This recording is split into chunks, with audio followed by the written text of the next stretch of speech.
नमस्कार. आज आपण भोगीची सुकी भाजी कशी बनवायची हे बघतोय. तर सर्वात अगोदर मी एक मोठा साईजचा कांदा बारीक कट करून 3 ते 4 चमचे मोठा तेल घेतलेलं आहे. त्याच्यामध्ये छान परतून घ्यायचं आहे सोनेरी रंग येईपर्यंत. आणि त्यानंतर त्याच्यामध्ये लसूण टाकून तो पण परतून घ्यायचा आहे, कुटलेला लसूण. आणि सोबतच आता मी याला 2 ते 3 चमचे छोटे तीळ घेतलेत आणि ते पण या तेलात घातलेत आणि याला छान सोनेरी रंग येईपर्यंत परतून घ्यायचे.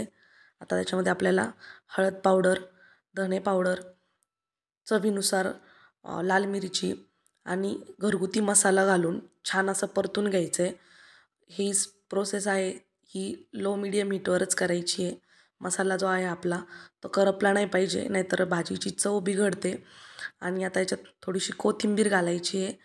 आणि त्यानंतर आपल्याला सर्व ज्या भोगीच्या भाजीमध्ये आपण ज्या भाज्या घालतो, बटाटा, वांगे, बिब्याची फुलं, बोर, पेरू, ऊसाचा एक छोटासा तुकडा, या सगळ्या भाज्या आणि हरभऱ्याचे दाणे वगैरे सगळ्या भाज्या व्यवस्थित मी धुवून स्वच्छ करून घेतलेल्या आहेत कापून. आता त्या घालून घ्यायच्या आहे त्याच्यामध्ये. आणि सोबतच भाज्यांमध्येच खाली थोडंसं पाणी होतं ते देखील मी टाकून घेतले. आणि याला चवीनुसार मीठ घालून व्यवस्थित परतून घ्यायचे. एकजीव सर्व जो मसाला आहे तो सगळा एकजीव झाला पाहिजे भाज्यांसोबत. तर सुकी भाजी करायचं कारण असं की याच्यामध्ये आपण 12पेक्षा जास्त म्हणूयात आपण भाज्या वापरतो. आणि ही भाजी जेव्हा आपण पातळ बनवतो तेव्हा ती सर्वांची चव आहे ना त्या रश्श्यात उतरते आणि त्याला आंबट, गोड, तिखट अशी मिक्स चव येते आणि मग ती भाजी थोडीशी वेगळी लागते. तर मला पर्सनली ती आवडत नाही, म्हणून मी अशा पद्धतीने सुकी भाजी बनवते, जेणेकरून सगळ्या भाज्यांचा फ्लेवर स्वतःचा सेपरेट राहतो आणि ती खाताने पण छान लागते.